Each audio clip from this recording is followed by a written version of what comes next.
বাপরে কি লম্বা ঢেউ। তো গাইস চলে এসেছি ফাইনালি পুরীর বিচে, এবার নেমে পড়বো স্নান করতে। তো ফার্স্ট টাইম সমুদ্র দেখে আমি তো ভীষণ এক্সাইটেড।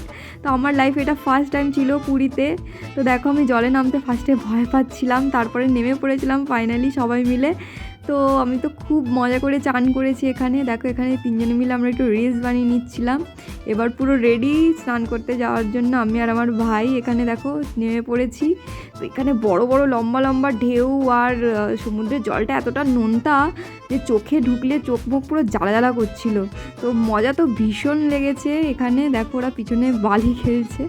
তো এখানে আমি পুরো ফুল মজা নিয়ে নেব, মজা করে চান করে নেব।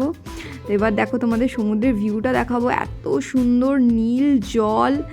আর আমি কি বলবো, কিছু বলার নেই, এত সুন্দর একটা দৃশ্য দেখেছি। আর তার সাথে সমুদ্রের কি ভীষণ গর্জন। তো চলো এবার স্নান করে এবার হোটেলের দিকে রওনা দিচ্ছি আমরা। এসে রুমে একটু উনো খেলছিলাম সবাই মিলে। তো আজকের ব্লগটা চলো এখানেই এন্ড করছি, দেখা হচ্ছে নেক্সট ব্লগে, বাই।